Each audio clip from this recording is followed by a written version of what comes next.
Gratitude for me is twofold.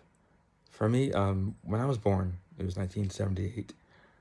I have spina bifida. When I was born, I had a hole in my back. My spine wasn't fully formed and damage was done to the nerves. So a doctor who examined me told my mother, who was in her 20s at the time, that I would probably never walk, talk, feed myself, dress myself, and I should probably be institutionalized.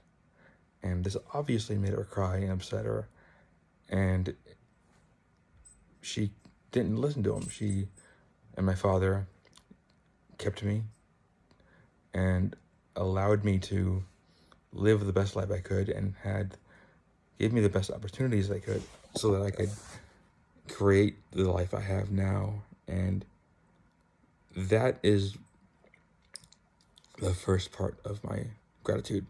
They didn't give up on me. They let me live the life I have so that I can become the best I could.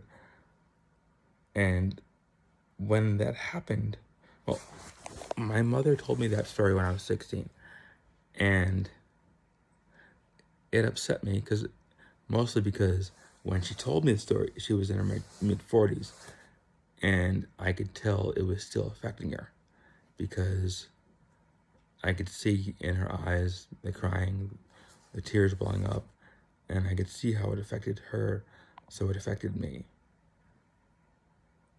But it didn't affect me as much as it is now. It's affecting me now because I'm looking back on it almost being her age that she was when she told me the story. And it's affecting me because I've overcome everything that the doctor told my mother, that I never would be. And that whole story, without affecting me outwardly, it affected me inward because it put me in a box that made me feel like I couldn't do something. Made me feel like I couldn't accomplish what I wanted to accomplish.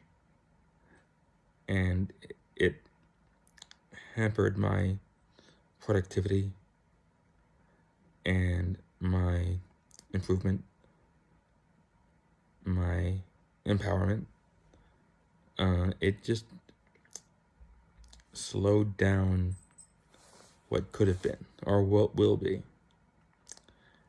And the second story that is the impetus of the start of my gratitude is my first long-term relationship lasted 5 years. And she was a mean person. She liked to yell, liked to argue. She liked to pick fights. She made me feel less than, unequal to, unimportant, just like the doctor did. And I'm quiet anyway. And what she did verbally, psychologically, and emotionally, abusing me for 5 years, what that did was shut me up and quieted me and made me afraid to speak my mind and to open up. And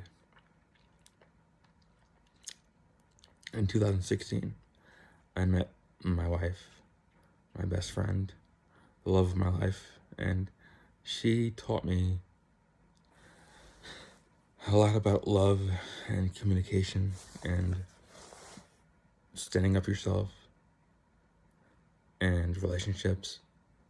And it's because of her that I'm getting out of the hole that I was in.